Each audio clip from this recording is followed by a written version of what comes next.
Hello friends, PCS empire में आपका स्वागत है। आशा करता हूँ आप लोग अच्छे होंगे और आप लोगों की पढ़ाई अच्छी चल रही होगी। तो इस वीडियो में हम लोग एजुटेरिया द्वारा प्रकाशित बिहार दरोगा प्रैक्टिस सेट का वॉल्यूम 2 जो आया है मार्केट में, उसे डिस्कस करने वाले हैं। इससे पहले वीडियो में हमने सेट 1 को डिस्कस कर लिया था और आज के वीडियो में हम लोग इसका सेट नंबर 2 को डिस्कस करने वाले हैं। तो चलिए ज़्यादा समय ना लेते हुए शुरू करते हैं आज का यह सेशन। इससे पहले यदि आप चैनल पर पहली बार आए हैं तो प्लीज़ चैनल को सब्सक्राइब कर लें एवं वीडियो पसंद आए तो वीडियो को लाइक करना ना भूलें। पहला प्रश्न है, भारतीय संविधान निम्न में से किसके शोषण के विरुद्ध अधिकार स्वीकृत करता है? भारतीय संविधान जो है वो किसके शोषण के विरुद्ध अधिकार स्वीकृत करता है? आपके यहाँ पे देख लेते हैं। सबसे पहले है बच्चों के, स्त्रियों के, जनजातियों के, दलितों के। बताइए इसमें से कौन कौन सा ऐसा प्रावधान है जिसमें शोषण के विरुद्ध अधिकार स्वीकृत किया जाता है भारतीय संविधान के द्वारा। तो देखिए यहाँ पे बच्चों के लिए है, स्त्रियों के लिए भी है और जनजातियों के लिए भी है, लेकिन दलितों के लिए हमारे संविधान में शोषण के विरुद्ध अधिकार स्वीकृत नहीं किया गया है। यानी कि हमारे संविधान में दलित शब्द का प्रयोग ही नहीं किया गया है। तो हमारा सही उत्तर हो जाएगा 1, 2 और 3, यानी कि ऑप्शन नंबर सी, 1, 2 एवं 3। जब हम बात करते हैं शोषण के विरुद्ध अधिकार का, तो याद रखना है आप लोगों को कि अनुच्छेद 23 और 24 में शोषण के विरुद्ध अधिकार का प्रावधान है। ठीक है, चलिए अब हम लोग नेक्स्ट प्रश्न देखते हैं कि भारत में अवशिष्ट शक्तियाँ निहित हैं। भारत में अवशिष्ट शक्तियाँ किस में निहित है? ऑप्शन ए है केंद्र सरकार में, राज्य सरकार में, स्थानीय स्वशासन में, या फिर केंद्र सरकार और राज्य सरकार दोनों में। इसका सही उत्तर हो जाएगा ऑप्शन नंबर ए, केंद्र सरकार में अवशिष्ट शक्तियाँ निहित हैं। यानी कि वैसी शक्तियाँ या फिर वैसे कार्य जो ना कि संघ सूची में हो या ना राज्य सूची में हो और ना ही समवर्ती सूची में हो, उस पर कानून बनाने का जो शक्ति है वो केंद्र सरकार के पास निहित है। किस अनुच्छेद के तहत निहित है ये भी आप लोगों को याद रखना है, वो अनुच्छेद है 248। ठीक है, इसके बाद नेक्स्ट प्रश्न है कि निम्नलिखित में से कौन सा विषय संघ सूची के अंतर्गत आता है? यानी कि इनमें से कौन से ऐसे विषय हैं जो संघ सूची के अंतर्गत आते हैं? ऑप्शन ए है बीमा, शिक्षा, वन्य पशु, या फिर A+B दोनों, यानी कि बीमा और शिक्षा दोनों। तो इसका जो सही आंसर होगा वो होगा ऑप्शन नंबर ए, इनमें से बीमा जो है वो संघ सूची के अंतर्गत आता है। जबकि यहाँ पे आप शिक्षा देख रहे होंगे, शिक्षा जो है ये समवर्ती सूची का विषय है। ठीक है, इसके बाद हम लोग अगर संघ सूची की बात करें तो बीमा के अलावा आप लिख सकते हैं रेल, डाक, है ना, बीमा। इसके बाद हो गया आपका जनगणना, ये सब जो है संघ सूची के विषय हैं। ठीक है, फिर अगर हम राज्य सूची की बात करें तो राज्य सूची में आपका आ जाएगा कृषि, ठीक है, पुलिस, एक स्थानीय स्वशासन भी राज्य सूची का विषय है। फिर जब हम समवर्ती सूची की बात करते हैं तो समवर्ती सूची में जो आपको देखना है मेनली शिक्षा आ जाएगा। और एक चीज़ आप लोग यहाँ से याद रख सकते हैं कि संघ सूची में कुल कितने विषय हैं, तो संघ सूची में कुल 100 विषय हैं।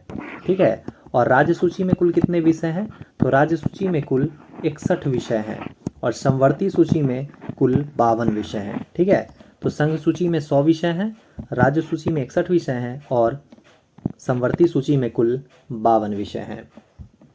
अब हम लोग नेक्स्ट प्रश्न देखते हैं कि निम्न में से कौन सा प्रशासन पर विधायी नियंत्रण के अंतर्गत नहीं आता है? बताइए इस विकल्प में से कौन सा ऐसा विकल्प है जिसमें प्रशासन पर विधायी नियंत्रण के अंतर्गत वह नहीं आता है? आपके ऑप्शन हैं बजट सत्र, शून्यकाल, स्थगन प्रस्ताव, या फिर इनमें से कोई नहीं। तो इसका जो सही आंसर होगा वो होगा ऑप्शन नंबर बी, शून्यकाल। दरअसल शून्यकाल जो है वो प्रशासन पर विधायी नियंत्रण के अंतर्गत नहीं आता है। दरअसल क्या होता है कि शून्यकाल में केवल लोक महत्व के ही प्रश्न पूछे जाते हैं, इसमें कोई विधायी कार्यवाही नहीं होता है, इसलिए शून्यकाल विधायी नियंत्रण के अंतर्गत नहीं आता है। ठीक है, इसके बाद हम लोग नेक्स्ट प्रश्न देखते हैं कि किस समिति में राज्यसभा का प्रतिनिधित्व नहीं होता है? बताइए किस में राज्यसभा के सदस्य नहीं होते हैं? प्राक्कलन समिति में, सार्वजनिक उपक्रम समिति में, लोक लेखा समिति में, या फिर इनमें से सभी। तो इसका जो सही आंसर होगा वो होगा ऑप्शन नंबर ए, प्राक्कलन समिति में राज्यसभा के कोई सदस्य नहीं होते हैं। इसमें केवल और केवल लोकसभा के ही सदस्य होते हैं और इसमें टोटल जो है कुल 30 सदस्य होते हैं, ठीक है, और सभी लोकसभा से ही आते हैं। जबकि लोक लेखा समिति में कुल 22 सदस्य होते हैं, जिसमें से लोकसभा के 15 सदस्य होते हैं और राज्यसभा के कुल 7 सदस्य होते हैं, ठीक है। जब हम प्राक्कलन समिति की बात करते हैं तो प्राक्कलन समिति का गठन जो है वो 1950 यानी कि 1950 में किया गया था। उस समय के तत्कालीन वित्त मंत्री थे जॉन मथाई। इन्हीं की अनुशंसा पर प्राक्कलन समिति का गठन किया गया था। इतना आप लोग याद रखेंगे, ठीक है। और प्राक्कलन समिति जो है इसका जो कार्यकाल होता है वो 1 वर्ष का होता है, ठीक है, ये भी आप लोग ध्यान में रखेंगे। इसके बाद हम लोग नेक्स्ट प्रश्न देखते हैं कि दिए गए विकल्प में कौन सा सही है। ऑप्शन ए है कि सर्वोच्च न्यायालय मूल क्षेत्राधिकार रखता है। ऑप्शन बी है कि सर्वोच्च न्यायालय मूल एवं अपीलीय क्षेत्राधिकार रखता है। ऑप्शन सी है कि यह केवल परामर्श संबंधी क्षेत्राधिकार रखता है। बताइए इसका सही आंसर क्या होगा। इसका सही आंसर होगा ऑप्शन नंबर डी, इनमें से सभी। दरअसल याद रखना है आप लोगों को कि सर्वोच्च न्यायालय जो मूल क्षेत्राधिकार रखता है इसका प्रावधान अनुच्छेद 131 में दिया गया है। इसके बाद आप लोगों को एक चीज़ याद रखना है कि ये जो अपीलीय क्षेत्राधिकार सर्वोच्च न्यायालय रखता है ये आपका अनुच्छेद 132 से लेकर 136 तक में इसका वर्णन आपको मिल जाएगा। इसके बाद ये जो है यह केवल परामर्श संबंधी क्षेत्राधिकार रखता है तो ये आपको अनुच्छेद 143 के अंतर्गत देखने को मिलेगा, ठीक है। तो सर्वोच्च न्यायालय का जो मूल क्षेत्राधिकार है ये अनुच्छेद 131 में, मूल एवं अपीलीय क्षेत्राधिकार अनुच्छेद 132 से 36 तक में, और केवल परामर्श संबंधी क्षेत्राधिकार ये आपको मिल जाएगा 143 में। इसके बाद हम लोग नेक्स्ट प्रश्न देखते हैं। निम्नलिखित पर विचार कीजिए एवं नीचे दिए गए कूटों का प्रयोग करते हुए सही उत्तर का चयन कीजिए।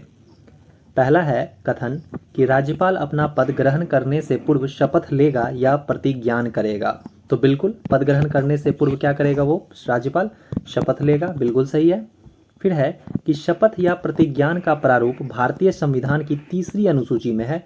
ये कथन हमारा गलत हो जाएगा, 3री अनुसूची में नहीं है, ठीक है ना, अनुच्छेद 159 में है ये, ठीक है। किसमें है, अनुच्छेद 159 में दिया गया है, ना कि 3री अनुसूची में। इसके बाद तीसरा कथन है कि राज्यपाल उच्च न्यायालय के मुख्य न्यायमूर्ति या उसकी अनुपस्थिति में ज्येष्ठतम न्यायाधीश के समक्ष शपथ या प्रतिज्ञान करेगा। तो ये भी बिल्कुल सही है। इसके बाद हम नेक्स्ट देखते हैं कथन कि शपथ या प्रतिज्ञान की प्रक्रिया भारतीय संविधान के अनुच्छेद 159 में दी गई है। तो ये भी हमारा सही हो जाएगा। यानी कि यहाँ पर हम देखें तो हमारा कथन 2 जो था वो गलत था और 1, 3, 4 जो था वो सही था। यानी कि ऑप्शन नंबर बी हमारा सही हो जाएगा, 1, 3 और 4। इसके बाद नेक्स्ट प्रश्न है कि वर्ष 2003 में कौन सी भाषा 8वीं अनुसूची में जोड़ी गई थी।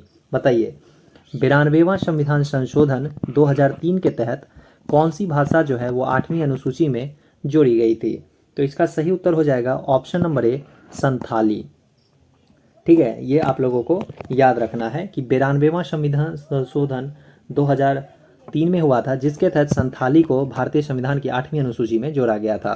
दरअसल मूल संविधान में कुल 14 लैंग्वेज ही थे, जो फिर बाद में 8 भाषाओं को और जोड़ा गया और अभी वर्तमान में कुल 22 भाषाएं 8वीं सूची में हो गई है। अगर हम बात करें, सबसे पहला एक याद रखना है आप लोगों को 21वां संविधान संशोधन जो कि 1967 में हुआ था, ठीक है।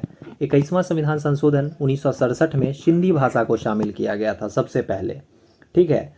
इसके बाद आप लोगों को एक याद रखना है 71वां संविधान संशोधन, ठीक है, 71वां संविधान संशोधन याद रखना है 1992, जिसके तहत आप लोग याद रखेंगे 3 भाषा को शामिल किया गया था। अगर हम ट्रिक से याद रखें तो इसका आप लोग ट्रिक रख सकते हैं याद, नमक, न से नेपाली, म से मणिपुरी और क से कोंकणी।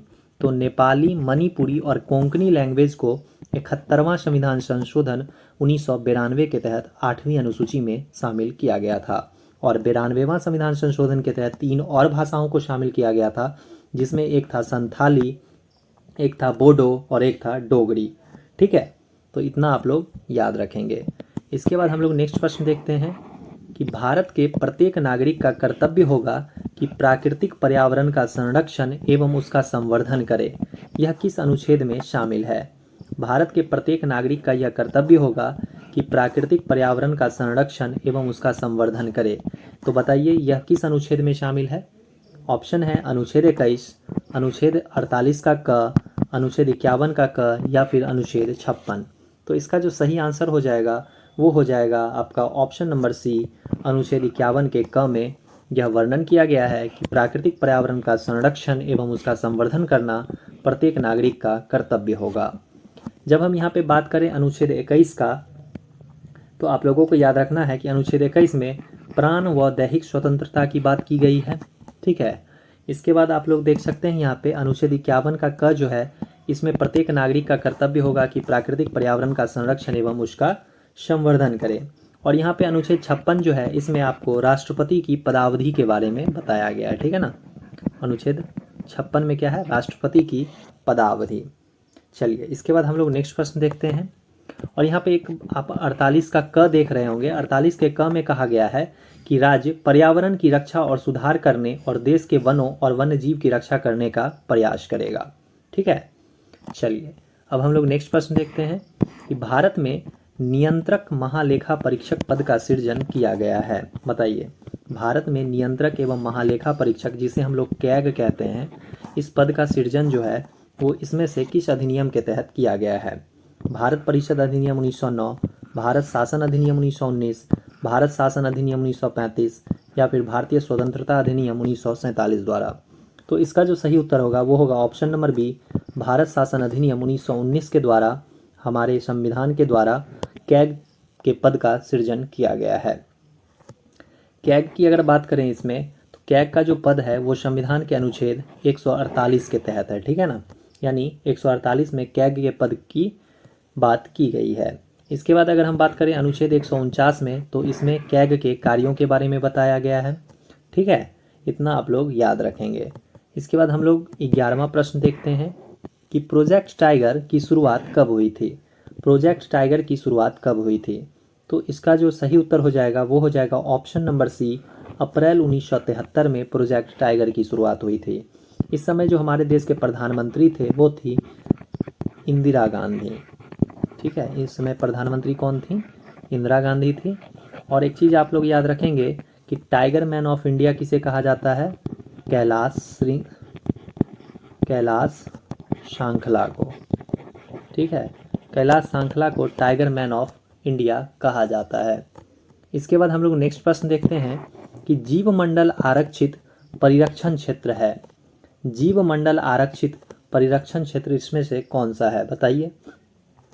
तो इसका जो सही उत्तर हो जाएगा वो हो जाएगा ऑप्शन नंबर ए, अनुवांशिक विभिन्नता के। ठीक है ना, तो जीवमंडल आरक्षित परिरक्षण क्षेत्र जो है वो है अनुवांशिक विभिन्नता के। दरअसल जीवमंडल आरक्षण क्षेत्र परिरक्षण क्षेत्र जो है वो अनुवांशिक विभिन्नता से संबंधित होता है। इसमें जीवों की अनुवांशिकता को बनाए रखने के लिए उन्हें संरक्षण प्रदान किया जाता है।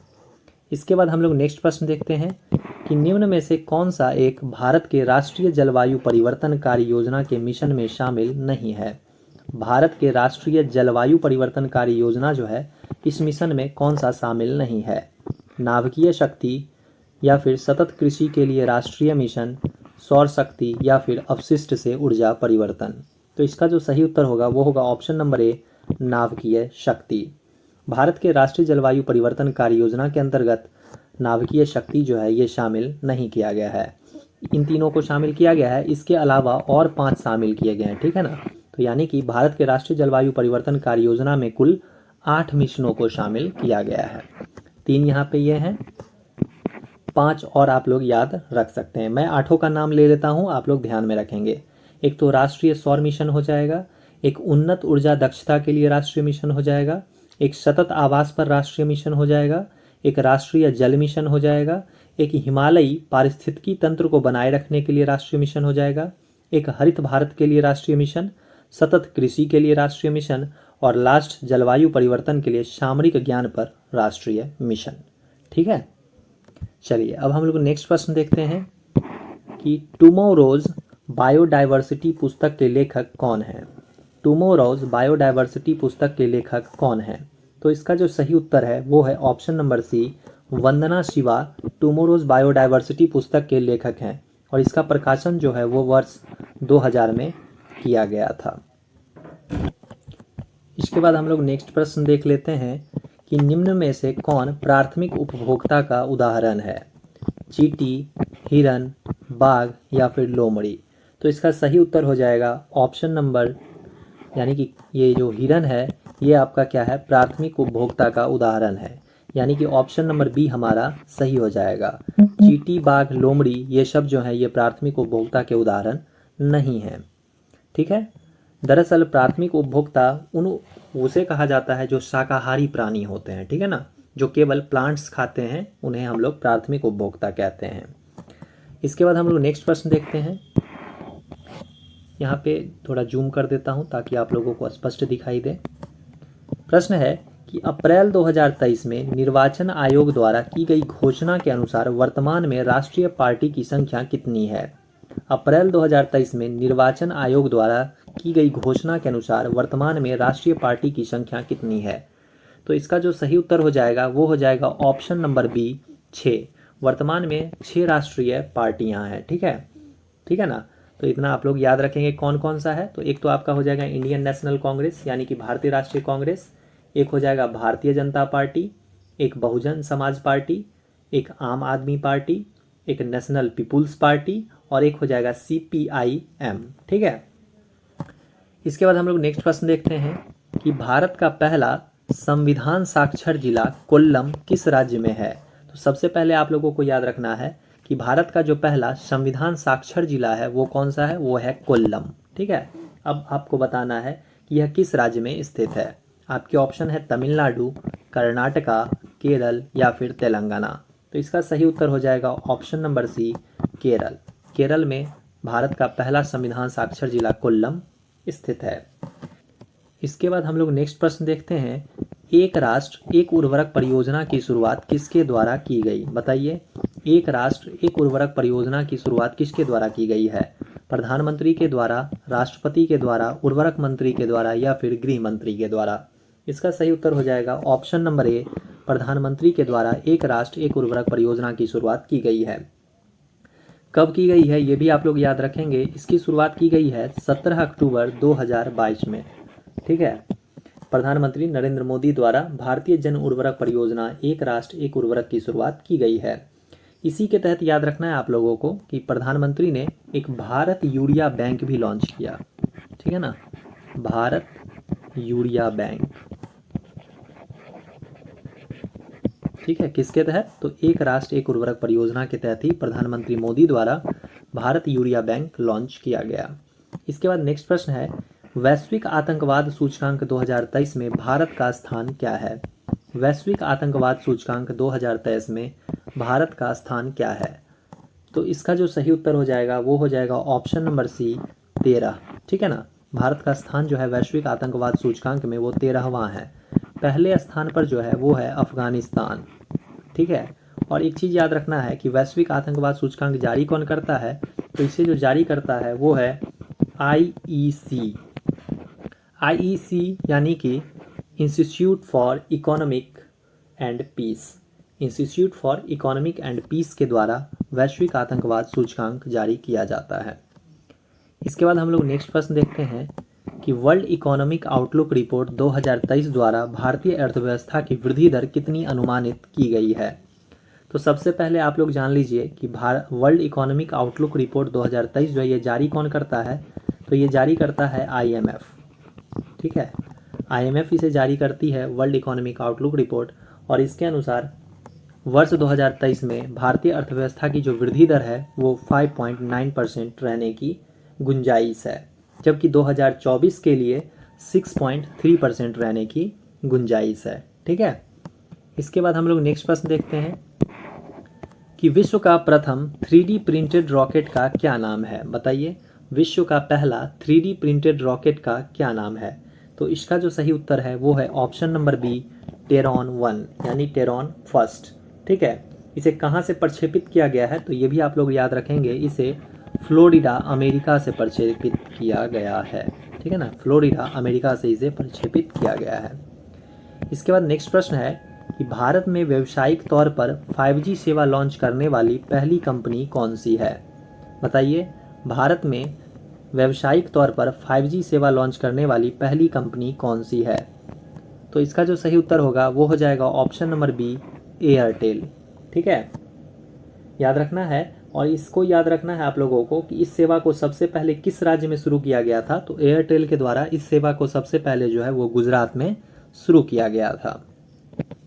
इसके बाद नेक्स्ट प्रश्न देखते हैं कि बाघ गणना रिपोर्ट 2022 के अनुसार 2018 के गणना की तुलना में बाघों की संख्या में कितनी वृद्धि हुई है? तो बाघ गणना रिपोर्ट 2022 के अनुसार अगर हम देखें तो 2018 के गणना के तुलना में बाघों की संख्या में जो वृद्धि हुई है उसकी संख्या जो है वो है 200। ठीक है, तो याद रखना है कि जब 2018 में गणना हुआ था तो उसमें बाघों की संख्या जो थी वो 2967 थी। ठीक है, और 200 और बाघ जो हैं इसमें ऐड कर देंगे हम तो फिर 2023 का निकल जाएगा, यानी कि 3167 बाघ जो हैं वर्तमान में हैं। ठीक है, इसके बाद हम लोग नेक्स्ट प्रश्न देखते हैं कि अर्जुन पुरस्कार 2022 विजेता ओम प्रकाश मिथरवाल का संबंध किस खेल से है? बताइए, अर्जुन पुरस्कार 2022 विजेता ओम प्रकाश मिथरवाल का संबंध किस खेल से है? तो इसका जो सही आंसर होगा वो हो जाएगा ऑप्शन नंबर ए, निशानेबाजी से। इसके बाद हम लोग नेक्स्ट प्रश्न देख लेते हैं। गोल्डन ग्लोब पुरस्कार 2023 में सर्वश्रेष्ठ अभिनेता का खिताब किसे दिया गया है? 80वां गोल्डन ग्लोब पुरस्कार 2023 में सर्वश्रेष्ठ अभिनेता का खिताब किसे दिया गया है? बताइए इसका सही आंसर क्या हो जाएगा? तो इसका जो सही आंसर होगा वो होगा option number A, Austin Butler को 80वां गोल्डन ग्लोब पुरस्कार 2023 में सर्वश्रेष्ठ अभिनेता का खिताब दिया गया है। ठीक है, याद रखना है आप लोगों को कि उन्हें यह पुरस्कार जो है किस फिल्म के लिए दिया गया है। तो उन्हें जो ये पुरस्कार दिया गया है वो फिल्म एल्विश के लिए दिया गया है। ठीक है, इसके बाद हम लोग नेक्स्ट प्रश्न देखते हैं कि हाल ही में बांग्लादेश के नए राष्ट्रपति के रूप में किसे चुना गया है? हाल ही में बांग्लादेश के नए राष्ट्रपति के रूप में किसे चुना गया है? इसका सही उत्तर होगा option number C, Mohammad Shahabuddin Chuppu को। ठीक है, और ये बांग्लादेश के 22वें राष्ट्रपति बने। इसे भी आप लोग याद रखेंगे। इसके बाद हम लोग नेक्स्ट प्रश्न देखते हैं कि वर्ल्ड स्टील एसोसिएशन द्वारा मार्च 2023 में जारी आंकड़ों के अनुसार कच्चे इस्पात के उत्पादन में कौन सा देश क्रमशः अग्रणी है? तो आपको बताना है कि कच्चे इस्पात के उत्पादन में कौन सा देश जो है वो वर्ष 2023 में सबसे अग्रणी देशों में से है। तो इसका जो सही उत्तर है वो है ऑप्शन नंबर बी, चीन, भारत और जापान। ठीक है, तो चीन सबसे पहले नंबर पे है, दूसरे नंबर पे भारत और तीसरे नंबर पे जापान आ जाएगा कच्चे इस्पात के उत्पादन में। ठीक है, इसके बाद हम लोग नेक्स्ट प्रश्न देखते हैं कि पीएम गति शक्ति मल्टी मॉडल जलमार्ग शिखर का आयोजन कहाँ किया गया है? प्रधानमंत्री गति शक्ति मल्टी मॉडल जलमार्ग शिखर का आयोजन कहाँ किया गया है? बताइए इसका सही आंसर क्या होगा? इसका जो सही आंसर होगा वो होगा ऑप्शन नंबर सी, वाराणसी में। इसके बाद हम लोग नेक्स्ट प्रश्न देखते हैं कि बोल्ड कुरुक्षेत्र युद्ध अभ्यास का आयोजन भारत तथा किस देश के मध्य किया गया है? तो बोल्ड कुरुक्षेत्र युद्ध अभ्यास जो है वो भारत और सिंगापुर के बीच आयोजित किया जाता है। ठीक है, और यह सबसे पहली बार जो हुआ था वो वर्ष 2005 में इसका आयोजन किया गया था। और इस वर्ष जो हुआ है वो आप लोगों को याद रखना है कि राजस्थान के जोधपुर में हुआ है इसका आयोजन। ठीक है, राजस्थान के जोधपुर में इस बार बोल्ड कुरुक्षेत्र युद्ध अभ्यास भारत और सिंगापुर के मध्य किया गया है। इसके बाद हम लोग नेक्स्ट प्रश्न देखते हैं कि बिहार जाति आधारित गणना वर्ष 2022 के अनुसार बिहार में किस कोटि की जनसंख्या सबसे अधिक है? तो बिहार जाति आधारित गणना 2022 के अनुसार बिहार में किस कोटि की जनसंख्या सबसे अधिक है? तो इसका जो सही उत्तर होगा वो हो जाएगा ऑप्शन नंबर बी, अत्यंत पिछड़ा वर्ग की जनसंख्या सबसे अधिक है। यहाँ पे हम देखते हैं पिछड़ा वर्ग, और ये जो अत्यंत पिछड़ा वर्ग है इसकी कितनी है? तो ये भी आप लोगों को याद रखना है, ये टोटल लगभग 36% है। ठीक है, पिछड़ा वर्ग जो है ये कितने हैं? तो ये हैं 27%।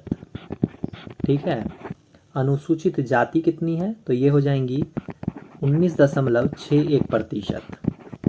और अनारक्षित जिसे हम लोग यूआर कहते हैं यानी सामान्य श्रेणी, ये हो जाएंगे 15.52%।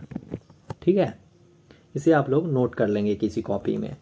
इसके बाद हम लोग नेक्स्ट प्रश्न देखते हैं और यदि आप लोग इसका PDF प्राप्त करना चाहते हैं तो आप लोग हमारे टेलीग्राम चैनल से भी जुड़ सकते हैं, जिसका लिंक आप लोगों को वीडियो के डिस्क्रिप्शन बॉक्स में मिल जाएगा।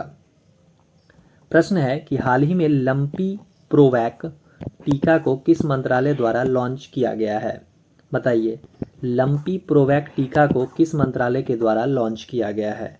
तो इसका जो सही उत्तर है वो है ऑप्शन नंबर ए, केंद्रीय कृषि एवं कल्याण मंत्रालय के द्वारा लंपी प्रोवैक टीका को लॉन्च किया गया है। दरअसल यह टीका त्वचा रोग से पशुओं का बचाव करेगा, ठीक है ना, जो स्किन डिजीज हो जाते हैं एनिमल्स में उससे बचाव करेगा लंपी प्रोवैक।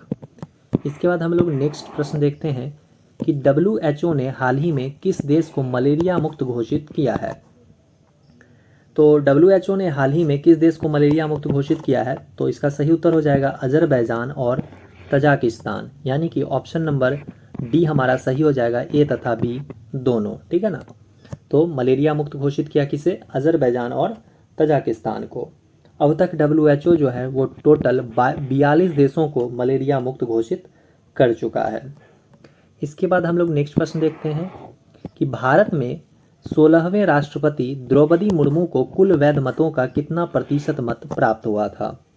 हमारे देश की 16वीं राष्ट्रपति हैं द्रौपदी मुर्मू, तो इन्हें कुल वैध मतों का कितना प्रतिशत मत प्राप्त हुआ था ये आपको बताना है। इसका सही आंसर हो जाएगा ऑप्शन नंबर सी, 64.03% इन्हें मत प्राप्त हुआ था।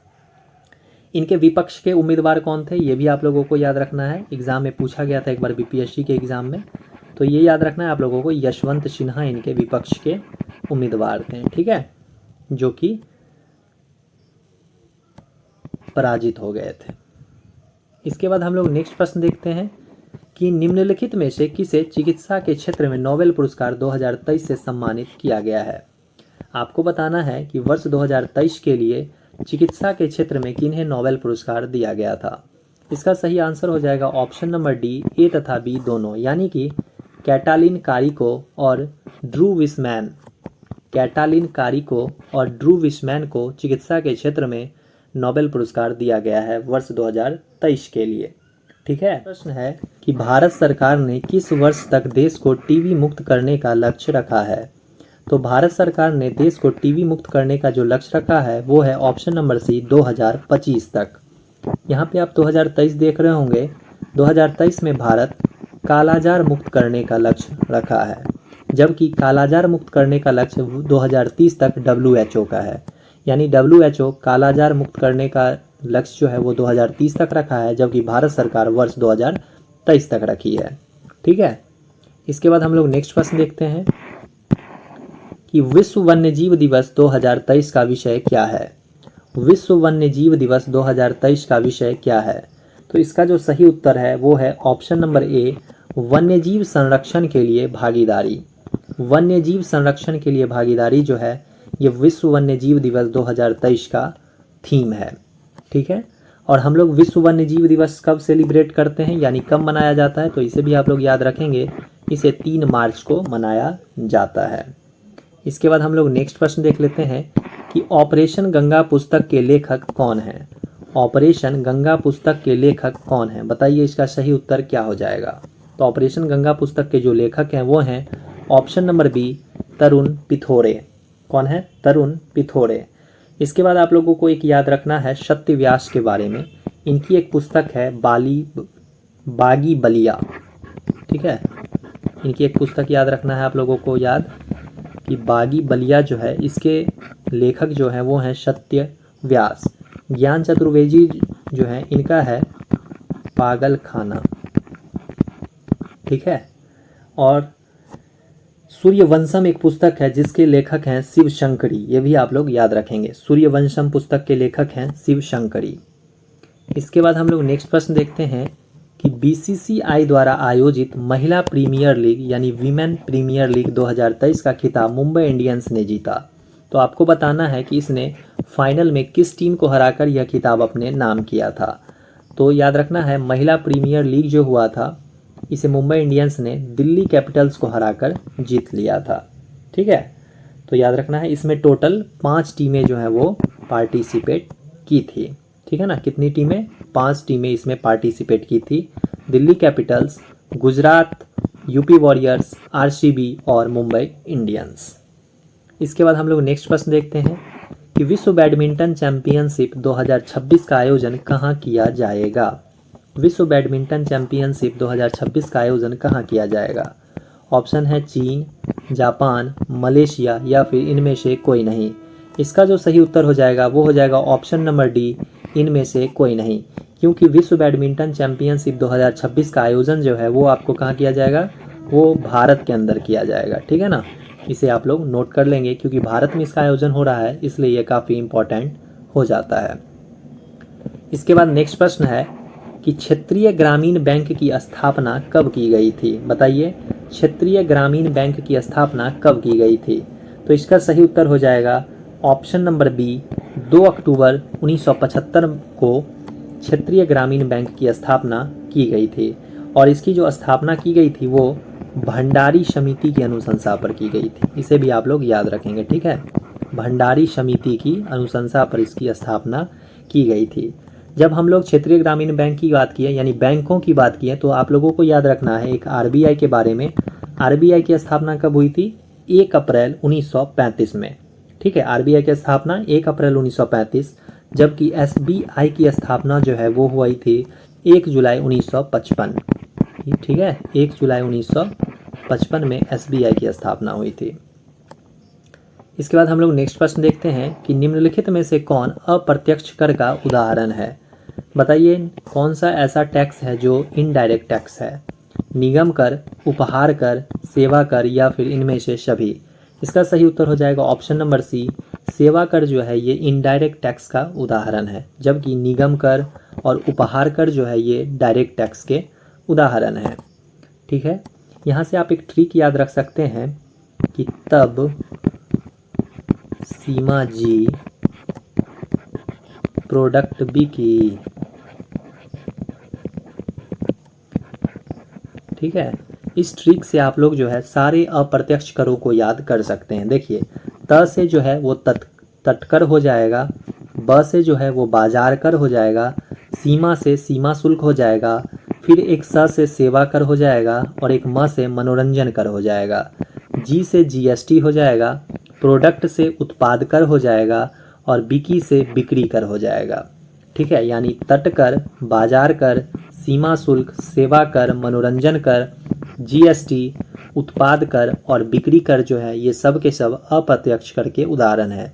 और जब हमें अप्रत्यक्ष कर सारे याद हो जाएंगे तो निश्चित रूप से हम प्रत्यक्ष कर को ऑप्शन से एलिमिनेट कर सकते हैं। ठीक है, इसके बाद हम लोग नेक्स्ट प्रश्न देखते हैं कि छोटे व्यापारी के लिए एक मुश्त आयकर योजना की सिफारिश किस समिति ने की थी। छोटे व्यापारियों के लिए एक मुश्त आयकर योजना की सिफारिश किस समिति ने की थी। तो इसका जो सही उत्तर हो जाएगा वो हो जाएगा ऑप्शन नंबर सी, चेलैया समिति। ठीक है, चेलैया समिति जो है इसने एक मुश्त आयकर योजना की सिफारिश की थी। यहाँ पे आप एक वांचू समिति देख रहे होंगे, तो देखिए वांचू समिति जो है ये आपको डायरेक्ट टैक्स से संबंधित है। ठीक है, किससे संबंधित है, डायरेक्ट टैक्स से संबंधित है। इसके बाद आप लोग केलकर समिति देख रहे होंगे, ये पीपीपी से संबंधित है, यानी कि पब्लिक प्राइवेट पार्टनरशिप से संबंधित है। ठीक है, और यहाँ पे इनमें से कोई नहीं, तो यहाँ पे आपने देख लिया केलकर समिति जो है ये ट्रिपल पी यानी पब्लिक प्राइवेट पार्टनरशिप से संबंधित है, वांचू समिति डायरेक्ट टैक्स से संबंधित है, जबकि चेलैया समिति जो है ये एक मुश्त आयकर योजना से संबंधित है। इसके बाद नेक्स्ट है कि नगदी लेन देन सिद्धांत किसने दिया था। तो नगदी लेन देन सिद्धांत जो है ये किसने दिया था, ये दिया था ऑप्शन नंबर बी, फिशर ने। ठीक है, यहाँ पे आप लोग किन्स का नाम देख रहे होंगे, आप लोगों को याद होगा 1929 में वैश्विक मंदी आई थी जिससे उबारने में किन्स ने अपना महत्वपूर्ण योगदान दिया था। इसके बाद हम लोग देखते हैं नेक्स्ट प्रश्न कि निम्नलिखित में से कौन सा राज्य कृषि को उद्योग का दर्जा देने वाला पहला राज्य बन गया है। यानी कि कृषि को उद्योग का दर्जा देने वाला पहला राज्य कौन सा है, तो वो है ऑप्शन नंबर बी, महाराष्ट्र।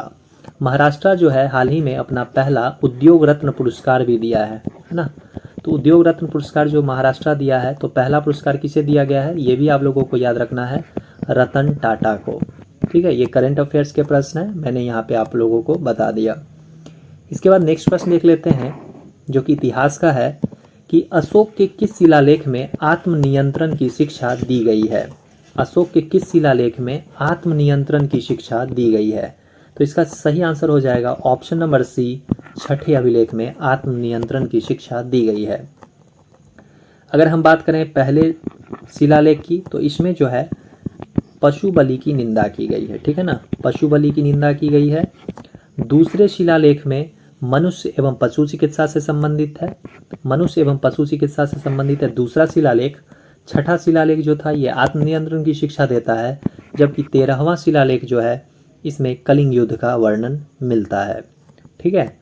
इसके बाद हम लोग नेक्स्ट प्रश्न देखते हैं कि सैंधव सभ्यता के प्रमुख स्थल आलमगीरपुर किस नदी के किनारे स्थित है। सैंधव सभ्यता का एक प्रमुख स्थल है आलमगीरपुर, जो कि यूपी में पड़ता है, यानी उत्तर प्रदेश के अंदर। तो आपको बताना है कि यह किस नदी के किनारे स्थित है। तो इसका जो सही आंसर होगा वो हो जाएगा ऑप्शन नंबर बी, हिंडन नदी के किनारे है, ठीक है। भोगवा नदी के किनारे कौन सा स्थल है, तो भोगवा नदी के किनारे है लोथल। घग्घर नदी के किनारे कौन सा है, तो घग्घर नदी के किनारे आपको मिलेगा कालीबंगा, ठीक है, कालीबंगा। और रावी नदी के किनारे मिल जाएगा आपको हड़प्पा, ठीक है, इसे आप लोग नोट कर लेंगे। इसके बाद हम लोग नेक्स्ट प्रश्न देख लेते हैं कि किस ब्राह्मण में गांधार, पंचाल आदि के राजाओं का उल्लेख मिलता है। बताइए किस ब्राह्मण में गांधार, पांचाल आदि के राजाओं का उल्लेख मिलता है। तो इसका जो सही आंसर है वो है ऑप्शन नंबर सी, शतपथ ब्राह्मण में गांधार, पांचाल, शल्य, कैकई, कुरु आदि राजाओं का उल्लेख मिलता है।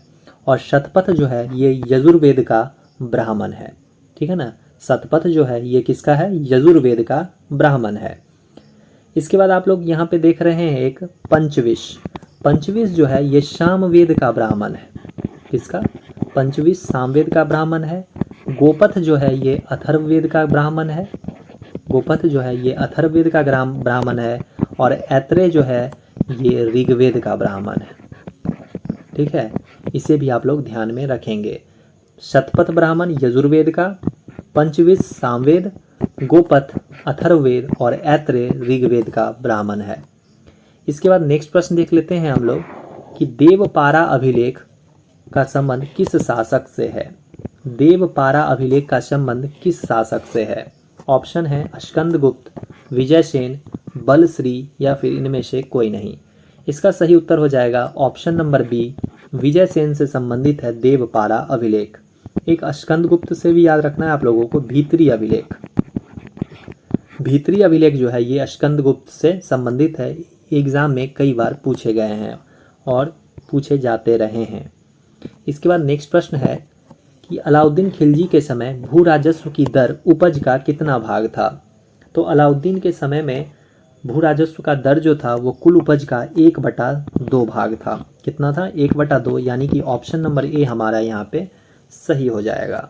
अलाउद्दीन खिलजी से याद रखना है आप लोगों को कि इसने सिकंदर ए शानी की उपाधि धारण की थी, यानी अपने आप को यह दूसरा सिकंदर कहता था, ठीक है, सिकंदर ए शानी की उपाधि इसने धारण की थी। और दैवी अधिकार के सिद्धांत को भी अलाउद्दीन खिलजी ने ही चलाया था, ये भी आप लोग इससे याद रखेंगे। और सबसे पहले अस्थाई सेना की नींव भी रखी थी किसने, अलाउद्दीन खिलजी ने। नेक्स्ट प्रश्न है किसने वेद मार्ग प्रतिस्थापक की उपाधि धारण की थी। बताइए वेद मार्ग प्रतिस्थापक की उपाधि किसने धारण की थी। तो इसका सही उत्तर हो जाएगा ऑप्शन नंबर ए, बुक्का प्रथम ने, ठीक है। तो बुक्का प्रथम ने वेद मार्ग प्रतिस्थापक की उपाधि धारण की थी। यहाँ पे आप लोग देख रहे होंगे देवराय द्वितीय, तो याद रखना है आप लोगों को, देवराय द्वितीय जो थे इन्हीं के दरबार में कौन आया था, अब्दुल रज्जाक, ठीक है। अब्दुल रज्जाक जो था वो देवराय द्वितीय के शासनकाल में आया था। और एक था निकोलो कोंटी जो कि इटली का यात्री था, ये देवराय प्रथम के शासनकाल में आया था। ये कई बार एग्जाम में पूछे जाते हैं और स्टूडेंट्स कंफ्यूज भी होते हैं। देवराय प्रथम के दरबार में आया था निकोलो कोंटी और देवराय द्वितीय के दरबार में आया था अब्दुल रज्जाक। और हरिहर द्वितीय जो थे इन्होंने महाराजा धीराज की उपाधि धारण की थी। हरिहर द्वितीय जो हैं इन्होंने महाराजा धीराज की उपाधि धारण की थी। और बुक्का प्रथम ने वेद मार्ग प्रतिस्थापक की उपाधि धारण की थी, ठीक है। इसके बाद हम लोग नेक्स्ट प्रश्न देखते हैं कि औरंगजेब के द्वारा जजिया कर को पुनः किस वर्ष लागू किया गया था?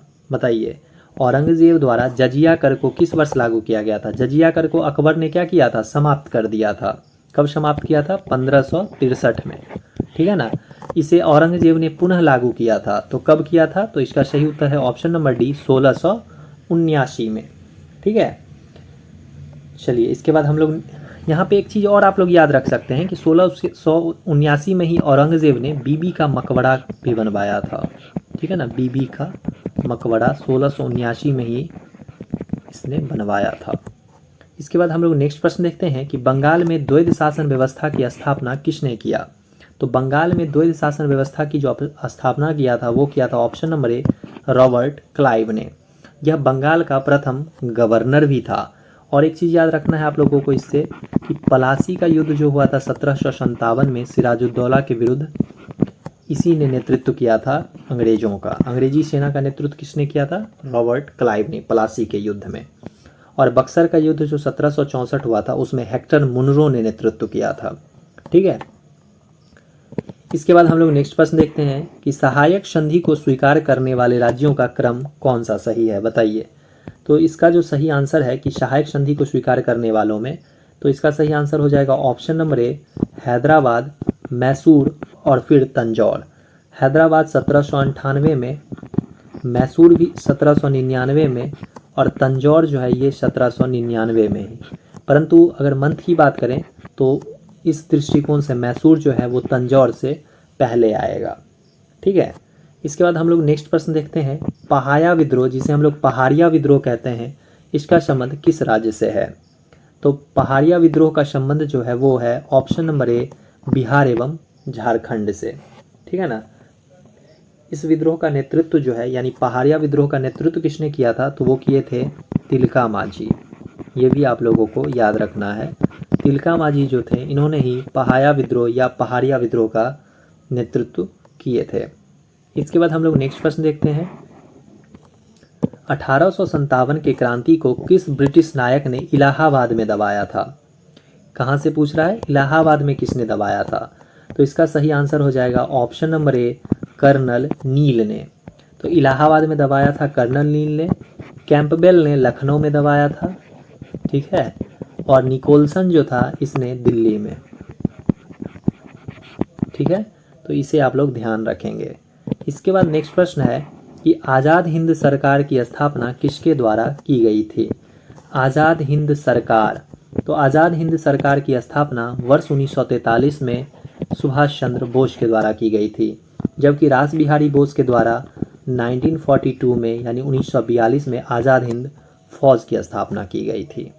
ठीक है। इसके बाद नेक्स्ट प्रश्न है कि निम्नलिखित में से कौन सी पुस्तक महात्मा गांधी द्वारा नहीं लिखी गई है? बताइए, कौन सी पुस्तक महात्मा गांधी के द्वारा नहीं लिखी गई है? देखिए यहाँ पे यंग इंडिया, हरिजन, हिंद स्वराज और एक आप लोग याद रखेंगे नवजीवन, ये शब्द जो है महात्मा गांधी के द्वारा लिखी गई है, जबकि मेरी कहानी जो है ये जवाहरलाल नेहरू के द्वारा लिखी गई है। तो हमारा सही उत्तर हो जाएगा ऑप्शन नंबर सी, क्योंकि यहाँ पे पूछ रहा है कि कौन सी पुस्तक महात्मा गांधी के द्वारा नहीं लिखी गई है। तो मेरी कहानी किसके द्वारा लिखी गई है? जवाहरलाल नेहरू के द्वारा। इसके बाद हम लोग नेक्स्ट प्रश्न देखते हैं कि किस अधिवेशन में प्रथम भारतीय महिला ने कांग्रेस अधिवेशन की अध्यक्षता की थी? यहाँ पे आप लोग देखेंगे पूछ रहा है कि प्रथम भारतीय महिला ने कांग्रेस अधिवेशन की अध्यक्षता की थी, वो कौन सा अधिवेशन था? तो वो था 41वां अधिवेशन। याद रखना है 41वां अधिवेशन हुआ था 1925 में और कहाँ पे हुआ था? कानपुर में हुआ था। ठीक है। और इसी में सरोजनी नायडू जो थी उन्होंने कांग्रेस अधिवेशन की अध्यक्षता की थी। तो इस दृष्टिकोण से प्रथम भारतीय महिला जो है वो सरोजनी नायडू थी, जिन्होंने कानपुर अधिवेशन 1925 में, जो कि क्रम में अगर हम देखें तो वो 41वां अधिवेशन था, उसकी अध्यक्षता की थी। ठीक है। इसके बाद हम लोग नेक्स्ट प्रश्न देखते हैं कि समानता, स्वतंत्रता एवं बंधुत्व किस क्रांति का प्रमुख नारा था? बताइए, समानता, स्वतंत्रता एवं बंधुत्व किस क्रांति का प्रमुख नारा था? तो इसका सही आंसर हो जाएगा ऑप्शन नंबर सी, फ्रांस की क्रांति का। फ्रांस की क्रांति कब हुई थी? 1789 में हुई थी। और इस समय फ्रांस का जो राजा था वो कौन था? वो था लुई 16वां। ठीक है, ये भी आप लोगों को याद रखना है। कौन था? लुई 16वां था उस समय फ्रांस का शासक। ठीक है, इसके बाद हम लोग नेक्स्ट प्रश्न देखते हैं जो कि साइंस का प्रश्न है कि निम्नलिखित में से किन दो भौतिक राशियों की इकाई एक ही है? बताइए, निम्नलिखित में से किन दो भौतिक राशियों की इकाई एक ही है? तो देखिए, यहाँ जो सही उत्तर होगा वो हो जाएगा ऑप्शन नंबर बी, बल और भार। बल और भार का ऐसा यूनिट जो है वो न्यूटन होता है, इसलिए हमारा ऑप्शन नंबर बी सही हो जाएगा। इसके बाद नेक्स्ट प्रश्न है कि एनीमोमीटर उपकरण का प्रयोग डैश को मापने के लिए किया जाता है। तो एनीमोमीटर उपकरण का प्रयोग जो है वो वायु की गति मापने के लिए किया जाता है। ठीक है, वायु की गति के लिए एनीमोमीटर का प्रयोग किया जाता है। इसके बाद हम लोग नेक्स्ट प्रश्न देखते हैं। कह रहा है कि निम्नलिखित में से कौन सा समीकरण जो है वो सही है? बताइए। तो देखिए, सबसे पहले आप लोगों को याद रखना है कि यांत्रिक ऊर्जा, जिसे हम लोग मैकेनिकल एनर्जी कहते हैं, ये क्या होता है कि ये गतिज ऊर्जा यानी काइनेटिक एनर्जी और स्थितिज ऊर्जा यानी कि पोटेंशियल एनर्जी का योग होता है। ठीक है ना, यानी गतिज ऊर्जा और स्थितिज ऊर्जा का योग होता है यांत्रिक ऊर्जा। तो देखिए, यहाँ पे क्या हो जाएगा सही आंसर? तो यहाँ जो सही आंसर हो जाएगा वो हो जाएगा ऑप्शन नंबर ए। यांत्रिक ऊर्जा में से यदि हम गतिज ऊर्जा को घटा लें तो क्या प्राप्त हो जाएगा? स्थितिज ऊर्जा प्राप्त हो जाएगा। तो हमारा ऑप्शन नंबर ए जो है वो सही हो जाएगा। इसके बाद हम लोग नेक्स्ट प्रश्न देखते हैं कि बर्नौली का प्रमेय किसके संरक्षण के सिद्धांत पर आधारित है? तो बर्नौली का प्रमेय जो है वो किस पे आधारित है? वो ऊर्जा संरक्षण पर आधारित है, इसलिए ऑप्शन नंबर डी हमारा सही हो जाएगा। इसके बाद हम लोग नेक्स्ट प्रश्न देखते हैं कि निम्नलिखित में से किसकी भिन्नता के कारण संपीड़न और विरलन उत्पन्न होते हैं? बताइए, निम्नलिखित में से किसकी भिन्नता के कारण संपीड़न और विरलन उत्पन्न होते हैं? तो इसका सही आंसर हो जाएगा ऑप्शन नंबर बी, हवा का दबाव। ठीक है, इसके बाद हम लोग नेक्स्ट प्रश्न देखते हैं कि आभासी और सीधी छवि के लिए दर्पण का आवर्धन होना चाहिए। तो जब हमें आभासी और सीधी छवि यानी कि सीधा प्रतिबिंब प्राप्त करना होगा तो दर्पण का जो है आवर्धन वो धनात्मक होना चाहिए। कैसा होना चाहिए? धनात्मक होना चाहिए, तभी हम लोग आभासी यानी कि काल्पनिक और सीधा प्रतिबिंब प्राप्त कर पाएंगे। इसके बाद हम लोग नेक्स्ट प्रश्न देखते हैं कि निम्नलिखित में से कौन सा परमाणु के बारे में सत्य नहीं दिया गया है? तो सबसे पहले देखते हैं पहला कथन कि दो तत्वों के परमाणु समान होते हैं। यही हमारा क्या है? यही हमारा गलत दिया हुआ है। तो चलिए देख लेते हैं कि सही कौन कौन सा है। तो परमाणु का आकार बहुत छोटा होता है, ये सही है। एक तत्व के परमाणु सभी अवस्थाओं में समान होते हैं, ये भी सही है। तो कौन सा सत्य नहीं है पूछ रहा था, तो ऑप्शन नंबर ए हमारा सही उत्तर हो जाएगा इस प्रश्न का।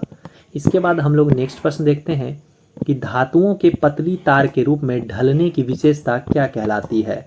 धातुओं के पतली तार में, धातुएं जो होती हैं वो पतली तार में ढल जाती हैं, इस विशेषता को क्या कहा जाता है? तो इसे कहा जाता है ऑप्शन नंबर ए, तन्यता। ठीक है, इसे क्या कहा जाता है? इसे कहा जाता है तन्यता। और सोना जो है वो सबसे अधिक तन्य धातु होता है। सोना जो है ये सबसे अधिक तन्य धातु होता है। ठीक है ना, यदि हम बात करें 1 ग्राम सोने की, तो 1 ग्राम सोने से लगभग 2 किलोमीटर लंबा तार बनाया जा सकता है। ठीक है, इसके बाद हम लोग नेक्स्ट प्रश्न देखते हैं कि जल शोधन में कौन सी प्रक्रिया का प्रयोग किया जाता है? बताइए, जल शोधन में कौन सी प्रक्रिया का प्रयोग किया जाता है? तो दरअसल इसका जो सही आंसर हो जाएगा वो हो जाएगा ऑप्शन नंबर सी, विपरीत परासरण का। जल शोधन में विपरीत परासरण प्रक्रिया का प्रयोग किया जाता है। इसके बाद हम लोग नेक्स्ट प्रश्न देखते हैं जो कि 70 नंबर है कि निम्नलिखित में से कौन सा क्षारीय विलयन नहीं है? बताइए, निम्नलिखित में से कौन सा क्षारीय विलयन नहीं है? तो इसका जो सही उत्तर है वो है option number D, aluminium hydroxide. ठीक है ना, एल्यूमिनियम हाइड्रोक्साइड जो है ये एक प्रकार का एम्फोटेरिक होता है। क्या होता है? एम्फोटेरिक होता है। अब एम्फोटेरिक क्या होता है? तो एम्फोटेरिक उसे कहते हैं जिसमें अम्ल और क्षार दोनों के गुण पाए जाते हैं। ठीक है, तो इसमें अम्ल और क्षार दोनों के गुण होते हैं, इसलिए हम लोग इसे एम्फोटेरिक कहते हैं। और यहाँ से हमसे प्रश्न पूछा जा रहा है कि कौन सा क्षारीय विलयन नहीं है, तो ये अम्लीय और क्षारीय दोनों है, इसलिए हमारा ऑप्शन नंबर डी जो है वो सही हो जाएगा। जबकि कैल्शियम हाइड्रोक्साइड कैसा है? ये क्षारीय है, सोडियम हाइड्रोक्साइड भी क्षारीय है और मैग्नीशियम हाइड्रोक्साइड भी क्षारीय विलयन है। इसके बाद हम लोग नेक्स्ट प्रश्न देखते हैं कि निम्नलिखित में से कौन सा नीले लिटमस को लाल कर देगा, बताइए। तो आप सबसे पहले देखिए नीले लिटमस को लाल कौन कर सकता है, तो ये कर सकता है अम्ल, ठीक है।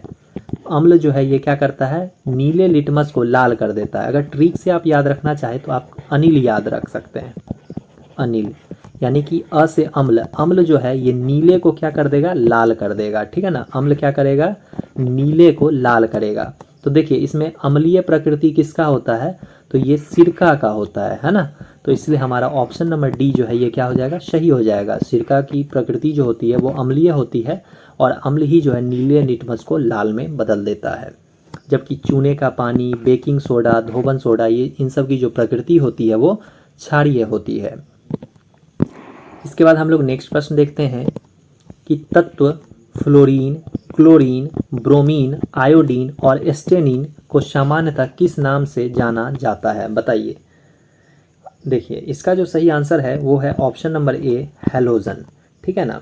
याद रखना है आवर्त सारणी के वर्ग 17 में, किस वर्ग में, आवर्त सारणी के वर्ग 17 में 5 तत्व हैं। कौन कौन से हैं, फ्लोरीन है, क्लोरीन है, ब्रोमीन है, आयोडीन है और कौन सा है, एक एस्टेटिन है, ठीक है ना। इसे सामान्यतः हैलोजन के नाम से जाना जाता है।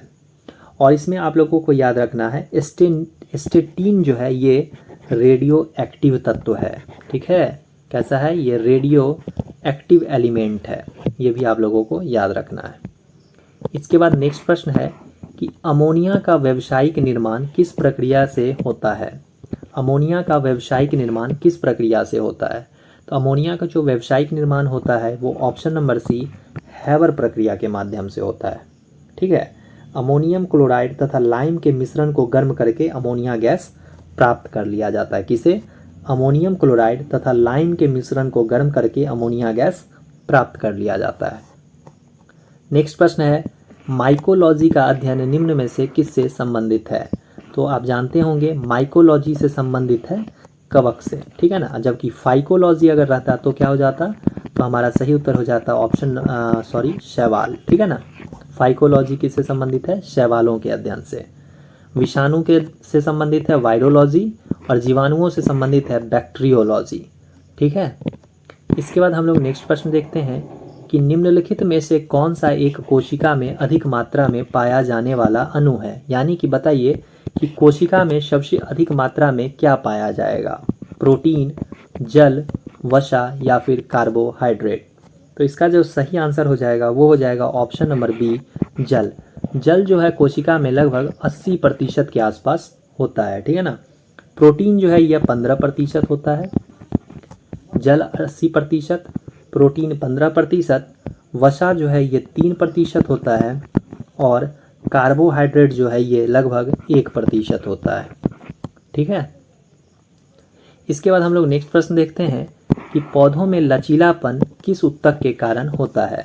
पौधों में लचीलापन किस टिश्यू यानी किस ऊतक के कारण होता है। तो इसका जो सही आंसर है वो है ऑप्शन नंबर ए, कॉलन काइमा के कारण पौधों में लचीलापन होता है, ठीक है ना। और ये कॉलन काइमा ही है जो पौधों को यांत्रिक सहायता भी प्रदान करता है।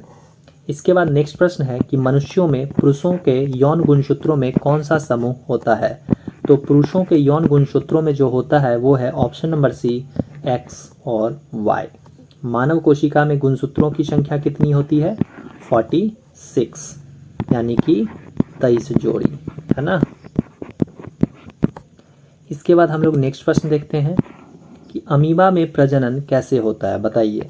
अमीबा में प्रजनन कैसे होता है, खंडन द्वारा, द्विखंडन द्वारा, मुकुलन द्वारा या फिर लैंगिक प्रजनन द्वारा। तो इसका सही आंसर हो जाएगा ऑप्शन नंबर बी, द्विखंडन विधि के द्वारा अमीबा में प्रजनन होता है। और अमीबा जो है ये प्रोटोजोआ संघ का जीव है। अमीबा किस में आता है, प्रोटोजोआ में आता है, ठीक है ना। और प्रोटोजोआ में जो जीव आते हैं वो कैसे होते हैं, ये यूकैरियोटिक होते हैं, यूकैरियोटिक होते हैं और एक कोशिकीय होते हैं, ठीक है ना। यूकैरियोटिक और एक कोशिकीय होते हैं, इसे भी आप लोग याद रखेंगे। इसके बाद हम लोग नेक्स्ट प्रश्न देखते हैं कि निम्नलिखित में से कौन परिसंचरण तंत्र का अंग नहीं है। बताइए, परिसंचरण तंत्र का अंग कौन सा नहीं है।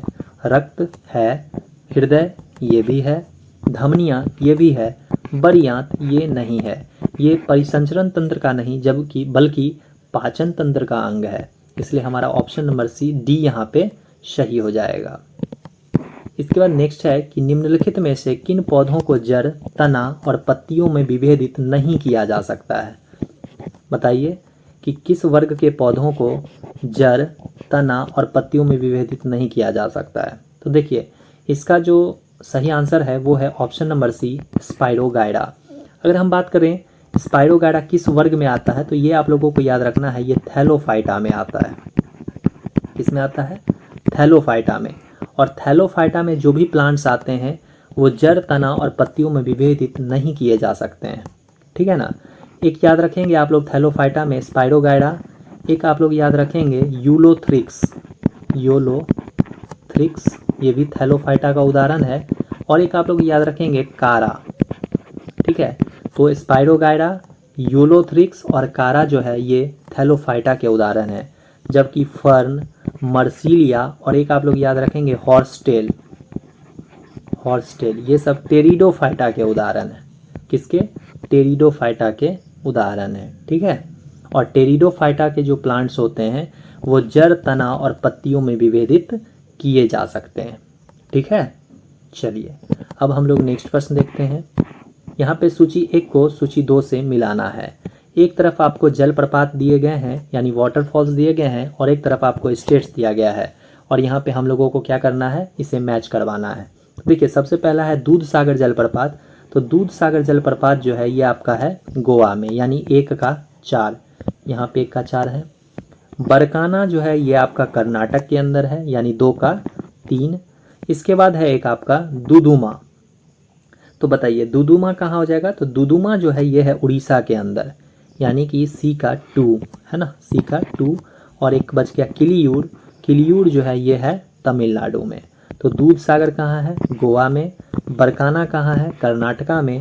दुदुमा कहाँ पे है, उड़ीसा में। और किलियूर जो है ये है तमिलनाडु राज्य में। यानी ऑप्शन नंबर बी हमारा 4, 3, 2, 1 सही हो जाएगा। इसके बाद हम लोग नेक्स्ट प्रश्न देखते हैं। प्रश्न है कि माउंट थुलियर अंडमान और निकोबार द्वीप समूह का एक महत्वपूर्ण पर्वत शिखर है जो अवस्थित है। बताइए माउंट थुलियर कहाँ अवस्थित है। तो माउंट थुलियर जो है ये आपके option number C Great Nicobar में स्थित है। ठीक है, अब देखिए पोर्ट ब्लेयर जो है वो आपका दक्षिण अंडमान में स्थित है। पोर्ट ब्लेयर कहाँ पे है, तो पोर्ट ब्लेयर दक्षिण अंडमान में है, और ये दक्षिण अंडमान में ही आप लोगों को याद रखना है एक माउंट हैरियट भी स्थित है। ठीक है, माउंट हैरियट भी दक्षिणी अंडमान में स्थित है। यहाँ पे उत्तरी अंडमान में आप याद रख सकते हैं, यहीं पर स्थित है सैंडल पीक। सैंडल पीक कहाँ अवस्थित है, सैंडल पीक उत्तरी अंडमान में स्थित है। ठीक है, जो कि अंडमान निकोबार द्वीप समूह की सबसे ऊंची पर्वत चोटी भी है, सैंडल पीक। इसके बाद हम लोग नेक्स्ट प्रश्न देख लेते हैं। यहाँ भी आपको मैच करवाना है। एक तरफ भौगोलिक लक्षण दिए गए हैं और एक तरफ भौगोलिक प्रक्रिया का प्रकार दिया गया है। तो बताइए इसका सही आंसर क्या होगा। तो देखिए सर्क जो है ये हिमनद के अपर्दनी लक्षण से मिल जाएगा। ठीक है, फिर इसके बाद हम यारडांग की बात करें तो यारडांग जो है ये वायु के अपर्दनी लक्षण से मैच कर जाएगा। इसके बाद बरखान जो है ये वायु के निक्षेपण लक्षण। ठीक है, और ड्रमलिन जो है ये हो जाएगा आपका यहाँ पे 3 नंबर यानी वायु के निक्षेपण लक्षण से। यानी कि अगर हम बात करें तो कौन कौन सा हो जाएगा, यहाँ पे आ जाएगा पहले 4, फिर आ जाएगा 1 और फिर आ जाएगा आपका यहाँ पे आ जाएगा 2, 4, 1 सॉरी पहला का 4 है ना, यानी ऑप्शन नंबर ए ही हमारा सही हो जाएगा। 4, 1, 3, 2। ठीक है, ये 4, ये आपका आ जाएगा 1, ये आ जाएगा आपका 3 और ये आ जाएगा आपका 2। ठीक है, 4, 1, 3, 2। इसके बाद हम लोग नेक्स्ट प्रश्न देख लेते हैं कि प्रति चक्रवात की विशेषता होती है। बताइए प्रति चक्रवात की क्या विशेषता होती है। तो प्रति चक्रवात की जो विशेषता होती है वो ऑप्शन नंबर डी हो जाएगा, स्वच्छ आसमान। ठीक है, प्रति चक्रवात में क्या होता है इसमें चक्रवात के विपरीत जब उच्च दाब केंद्र में और निम्न दाब चारों ओर होता है तब हवाएं जो है वो केंद्र से बाहर की ओर चलने लगती हैं, ठीक है, जिसे हम लोग प्रति चक्रवात के नाम से जानते हैं। और इसमें क्या होता है कि मौसम जो है वो साफ रहता है, परंतु हवाएं जो है वो धीमी गति से चलती है, ठीक है ना।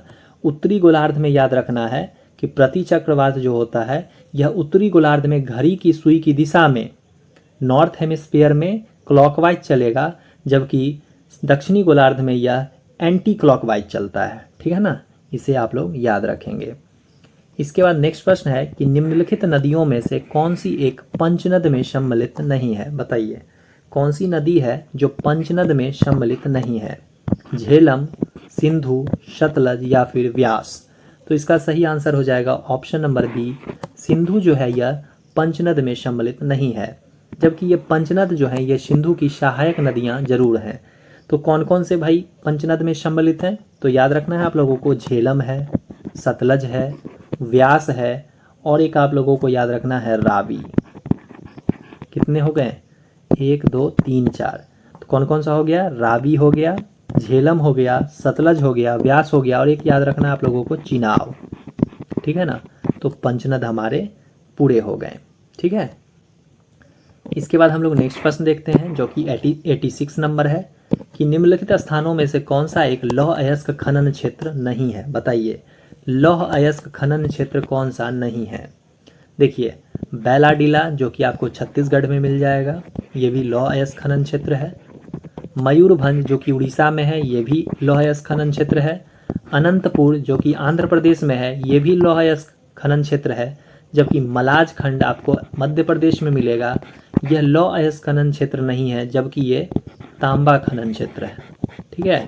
तो ऑप्शन नंबर ए हमारा यहाँ पे सही हो जाएगा। इसके बाद नेक्स्ट प्रश्न है कि 2011 की जनगणना के अनुसार निम्नलिखित राज्यों में किस राज्य में जनसंख्या का घनत्व न्यूनतम है। बताइए किस राज्य में जनसंख्या का घनत्व जो है वो न्यूनतम है। तो इसका सही आंसर हो जाएगा ऑप्शन नंबर डी, मिजोरम, ठीक है ना। इसके बाद हम लोग नेक्स्ट प्रश्न देखते हैं कि निम्नलिखित में से कौन सा कथन सत्य है। सत्य कथन आपको बताना है।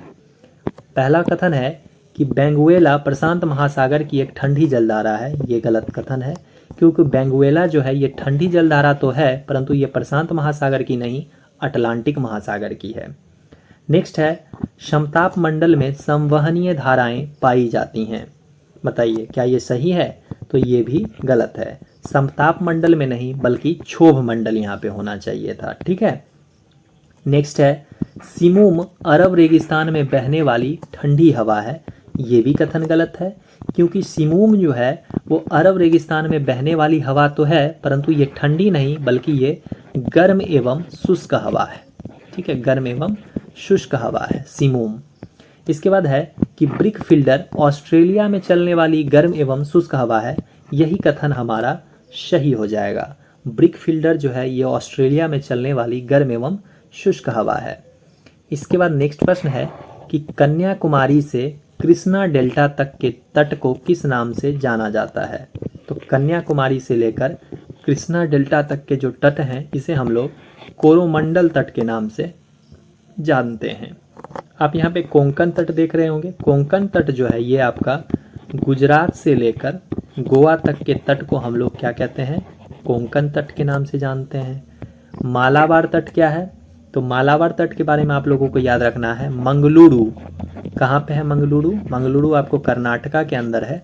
मंगलुरु से लेकर कन्याकुमारी, कन्याकुमारी कहाँ है, तमिलनाडु में है ना, यानी कर्नाटक से लेकर तमिलनाडु तक में जो है वो मालाबार तट का विस्तार है। यहाँ पे आप देख रहे हैं गोलकुंडा तट है ना, तो गोलकुंडा तट जो है ये कृष्णा डेल्टा से लेकर गोदावरी डेल्टा तक के तट को हम लोग गोलकुंडा तट कहते हैं। कृष्णा डेल्टा से लेकर गोदावरी डेल्टा तक के तट को हम लोग गोलकुंडा तट कहते हैं। कोंकण तट गुजरात से गोवा तक, कोरोमंडल तट कहाँ हो जाएगा, तो ये हो जाएगा आपका कन्याकुमारी से कृष्णा डेल्टा तक, और मालाबार तट जो है ये मंगलुरु कर्नाटका से तमिलनाडु के कन्याकुमारी तक, ठीक है। नेक्स्ट प्रश्न है रोहिला राष्ट्रीय उद्यान किस राज्य में स्थित है। तो रोहिला राष्ट्रीय उद्यान जो है ये आपके ऑप्शन नंबर ए हरियाणा राज्य में स्थित है। रोहिला राष्ट्रीय उद्यान। और ये क्यों फेमस है, तो ये कस्तूरी हिरन के लिए फेमस है। ठीक है, इसे भी आप लोग याद रखेंगे, कस्तूरी हिरन के लिए फेमस है रोहिला राष्ट्रीय उद्यान। इसके बाद नेक्स्ट प्रश्न है जो कि 91 नंबर है कि निम्न में से कौन व्यक्ति स्टील मैन ऑफ इंडिया के रूप में विख्यात थे। तो स्टील मैन ऑफ इंडिया के रूप में कौन विख्यात हैं, तो ये हैं ऑप्शन नंबर सी, जमशेद जे ईरानी। ठीक है ना, याद रखना है जमशेद जे ईरानी। एक इनसे पॉइंट याद रखेंगे आप लोग, 1997 में इन्हें नाइटहुड की उपाधि दी गई थी। नाइटहुड की उपाधि इन्हें 1997 यानी 1997 में दी गई थी, जमशेद जे ईरानी को, जिन्हें स्टील मैन ऑफ इंडिया कहा जाता है। और वर्ष 2007 में इन्हें पद्म भूषण भी दिया गया था। ठीक है, इसके बाद हम लोग नेक्स्ट प्रश्न देखते हैं कि निम्न में से किस कंपनी को महारत्न कंपनी का दर्जा प्राप्त नहीं है।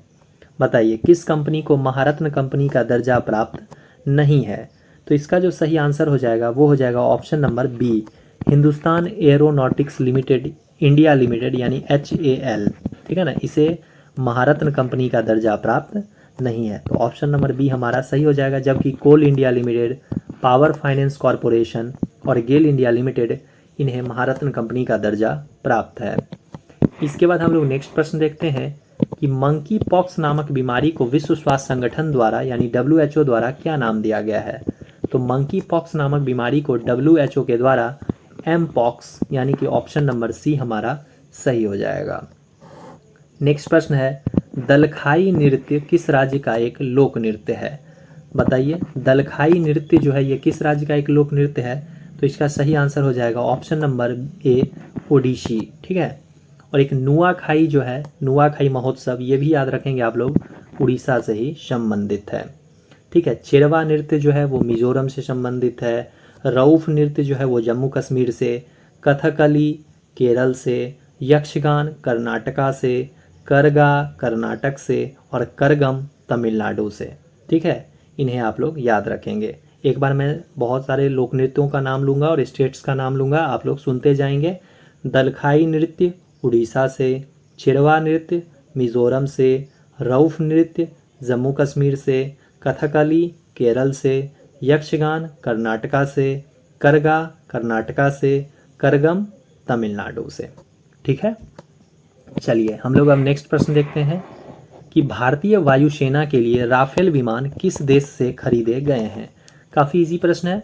राफेल विमान जो है ये फ्रांस से खरीदा गया है। ठीक है ना, और कितने राफेल विमान भारत खरीदेगा फ्रांस से, टोटल 36 राफेल विमान जो है वो भारत फ्रांस से खरीदेगा।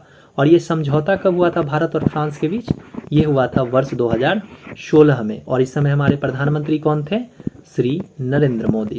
ठीक है, इन्हें याद रखेंगे आप लोग। अब देखिए यहाँ से 96 से लेकर 100 तक के जो प्रश्न है वो आपको मैथ्स और रीजनिंग के प्रश्न है। तो मैं एक सेपरेट वीडियो लाऊंगा जिसमें मैथ्स और रीजनिंग के सारे सेट्स को एक ही वीडियो में मैं कंप्लीट करने का प्रयास करूंगा। तो यहाँ पे मैं केवल आंसर बता देता हूँ, आप लोग सॉल्व कर लेंगे। ठीक है, स्क्रीनशॉट ले लेंगे इसका। तो देखिए इसका जो सही आंसर हो जाएगा 96 का, वो हो जाएगा ऑप्शन नंबर ए, 9। इसके बाद हम लोग नेक्स्ट देख लेते हैं 97 जो है इसका जो सही आंसर हो जाएगा वो हो जाएगा आपका ऑप्शन नंबर सी, 16, 12 और 8। 98 नंबर प्रश्न जो है इसका जो सही आंसर हो जाएगा वो हो जाएगा आपका 22, 53 यानी कि ऑप्शन नंबर सी। इसके बाद 99 नंबर प्रश्न देख लीजिए। 99 नंबर जो प्रश्न है इसका सही उत्तर हो जाएगा ऑप्शन नंबर बी यानी कि 9 किलोमीटर प्रति घंटा। और इसके बाद लास्ट प्रश्न जो कि 100वां नंबर है जिसमें पूछ रहा है आपसे कि त्रिभुजों की संख्या कितनी है, तो इसका सही उत्तर हो जाएगा ऑप्शन नंबर सी, 32। ठीक है, तो आशा करता हूँ यह वीडियो आप लोगों को काफ़ी पसंद आया होगा। और यदि वीडियो पसंद आया हो तो प्लीज़ वीडियो को लाइक कर लें एवं चैनल को सब्सक्राइब अवश्य कर लें। तो मिलते हैं नेक्स्ट वीडियो में नेक्स्ट सेट के साथ, तब तक के लिए जय हिंद।